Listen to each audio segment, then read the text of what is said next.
سورہ نور کی آیت نمبر 62 سورہ نور کا 9واں اور آخری رکو اور 18ویں پارے کا 15واں رکو۔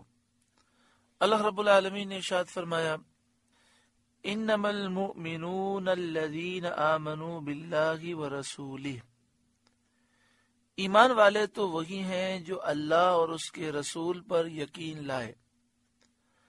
وَإِذَا كَانُوا مَعَهُ عَلَىٰ أَمْرٍ جَامِعٍ لَمْ يَذْهَبُوا حَتَّى يَسْتَأْذِنُوهُ، اور جب رسول کے پاس کسی ایسے کام میں حاضر ہوئے ہوں جس کے لیے جمع کیے گئے ہوں تو نہ جائیں جب تک رسول سے اجازت نہ لے لیں، جس طرح صحابہ کرام علیہم رضوان کا معمول تھا کہ جب وہ نبی اکرم صلی اللہ علیہ وآلہ وسلم کی خدمت میں جہاد میں شریک ہوتے، جنگ کی تدبیر کے لیے، جمعہ عیدین کے لیے، مشورے کے لیے اور ہر وہ اجتماع جو اللہ کے لیے ہو، تو صحابہ کرام کا یہ معمول تھا کہ جب آتے تو حضور سے اجازت لیے بغیر وہ نہیں جاتے۔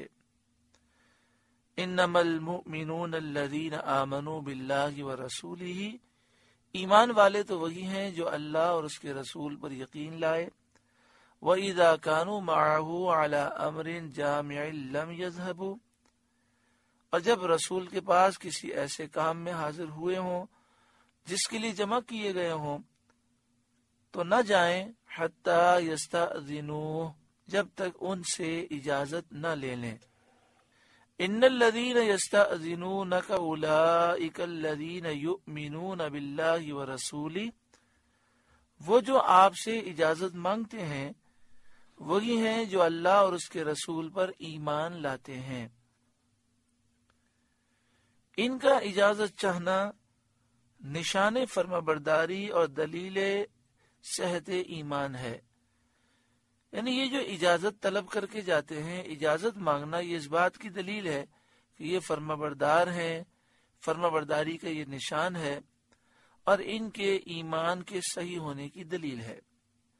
فَإِذَا اسْتَأْذَنُوكَ لِبَعْضِ شَأْنِهِمْ، پھر جب وہ آپ سے اجازت مانگیں اپنے کسی کام کے لیے، فَأْذَن لِمَنْ شِئْتَ مِنْهُمْ، تو ان میں جسے آپ چاہیں اجازت دے دیں۔ وَاسْتَغْفِرْ لَهُمُ اللَّهُ، اور ان کے لیے اللہ سے معافی مانگیں۔ اس سے معلوم ہوا کہ افضل یہی ہے کہ حاضر رہیں اور اجازت طلب نہ کریں۔ اماموں اور دینی پیشواؤں کی مجلس سے بھی بے اجازت نہ جانا چاہیے۔ اسی طرح جب ہم درس میں بیٹھے ہوں تو درس قرآن پاک سنتے ہوئے بھی کوشش کرنی چاہیے کہ بغیر مجبوری کے اٹھ کے نہ جائیں۔ ہاں اگر مجبوری ہے تو پھر جانے میں حرج نہیں، اور جسے پہلے سے معلوم ہو کہ دوران درس مجھے اٹھ کر جانا ہوگا تو ادب کا تقاضا یہ ہے کہ وہ سب سے آخر میں بیٹھے، تاکہ اس کے اٹھنے سے پوری مجلس، پورے درس کے جتنے افراد ہیں وہ سب کی سوچیں منتشر نہ ہوں۔ معلوم ہو کہ آدھے درس سے مجھے اٹھ کے جانا ہوگا، میری مجبوری ہے، تو سب سے آخر میں بیٹھیں تاکہ جب اٹھ کر جائیں تو کوئی جو ہے ڈسٹرب نہ ہو۔ ان اللہ غفور الرحیم، بے شک اللہ بخشنے والا مہربان ہے۔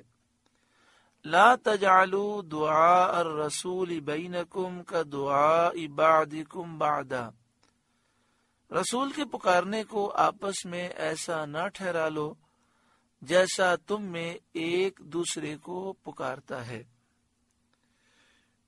اس آیت کے دو معنی بیان کیے گئے۔ ایک معنی یہ ہے کہ جب نبی اکرم صلی اللہ علیہ وآلہ وسلم تمہیں حکم دیں، تمہیں بلائیں، تو یہ عام لوگوں کا بلانا نہیں ہے، یہ اللہ کے محبوب کا بلانا ہے، کیونکہ جس کو رسول صلی اللہ علیہ وآلہ وسلم پکاریں، بلائیں، اس پر اجابت اور تعمیل واجب ہو جاتی ہے، جواب دینا اور حضور کے حکم پر عمل کرنا ضروری، فرض اور واجب ہوتا ہے۔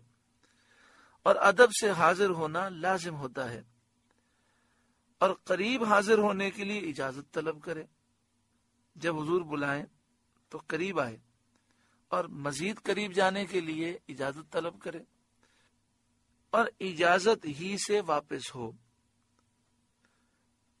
چونکہ نبی اکرم صلی اللہ علیہ وآلہ وسلم کا معاملہ وصال سے پہلے اور وصال کے بعد مختلف نہیں ہے، تو اسی لیے فرمایا گیا کہ جب مدینہ شریف حاضر ہوں تو اس کا مطلب یہ ہوا کہ سرکار دو عالم صلی اللہ علیہ وآلہ وسلم نے اپنے عاشق مومن کو بلایا، کیونکہ جو حضور کے عاشق ہیں، مومنین ہیں، وہ حضور کے بلاوے پر جاتے ہیں۔ تو خوش انسان کتنا ہوتا ہے کہ پیارے آقا صلی اللہ علیہ وآلہ وسلم نے ہمیں بلایا۔ پھر جب خاص مسجد نبوی شریف میں داخل ہونے لگے تو مستحب یہ ہے کہ وہاں کھڑے ہو کر پہلے حضور صلی اللہ علیہ وآلہ وسلم سے اجازت طلب کرے، پھر بسم اللہ شریف پڑھ کر سیدھا قدم مسجد میں رکھے، اور جب روضہ اقدس کے قریب ہونے لگے تو پھر اجازت طلب کرے، اور پھر جب وہاں سے اپنی ہوٹل کی طرف آنا ہو تو اجازت طلب کر کے آئے، اور جب مدینہ شریف سے واپس آنا ہو تو اجازت طلب کر کے آئے۔ ایک معنی مفسرین نے یہ بھی بیان فرمائے ہیں کہ رسول صلی اللہ علیہ وآلہ وسلم کو ندا کرے، حضور کو پکارے تو ادب، تکریم، توقیر اور تعظیم کے ساتھ پکارے۔ جب کہے یا رسول اللہ تو انتہائی ادب کے ساتھ، تکریم کے ساتھ، توقیر کے ساتھ، تعظیم کے ساتھ، آپ کے معظم القاب سے نرم آواز کے ساتھ، متواضعانہ منکسرانہ لہجے میں یا نبی اللہ، یا رسول اللہ، یا حبیب اللہ کہہ کر پکارے۔ معظم القاب یعنی جب حضور کو پکارے تو یا نبی اللہ کہے، یا رسول اللہ کہے، یا حبیب اللہ کہے، نرم آواز کے ساتھ، اور متواضعانہ منکسرانہ لہجہ، عاجزی کرنے والے کا جو لہجہ ہوتا ہے، ایک فقیر محتاج کا جو لہجہ ہوتا ہے، عاجزی کے ساتھ، اور اس حیثیت کے ساتھ کہ میں ایک انتہائی گناہگار ذرہ ناچیز ہوں، میں حضور کو پکار رہا ہوں، اس انداز میں فرمایا۔ پھر اس کو سماعت کریں۔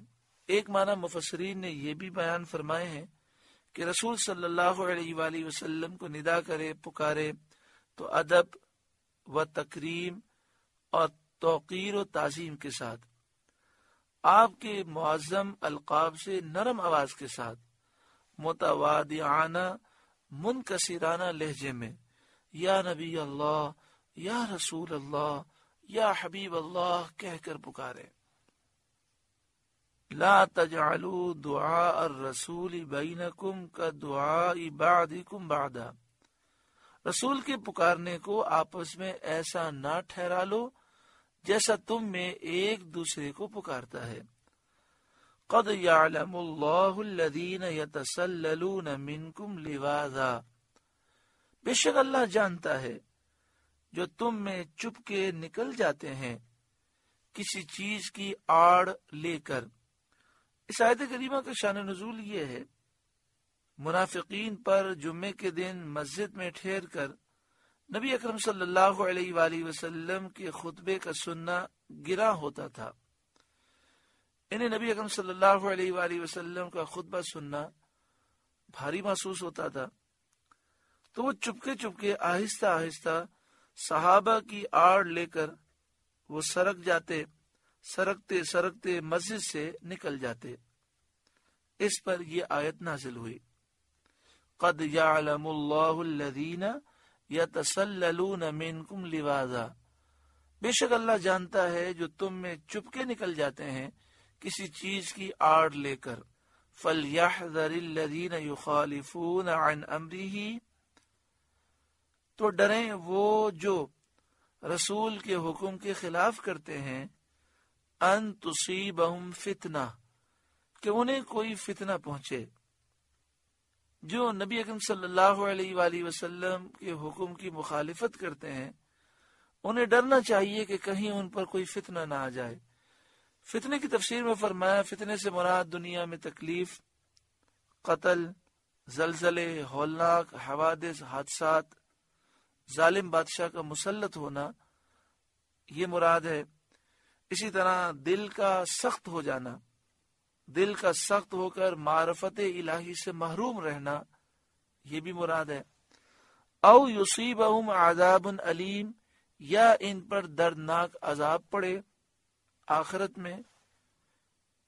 تو ان لوگوں کو ڈرنا چاہیے کہ اگر رسول اللہ صلی اللہ علیہ وسلم کی مخالفت کریں گے، دنیا بھی برباد ہوگی، آخرت بھی برباد ہوگی۔ اللہ تعالیٰ سچی پکی توبہ نصیب فرمائے۔ یہاں پر مفسرین بیان کرتے ہیں مخالفت سے مراد یہ کہ حضور کے حکم پر عمل نہیں کرتے۔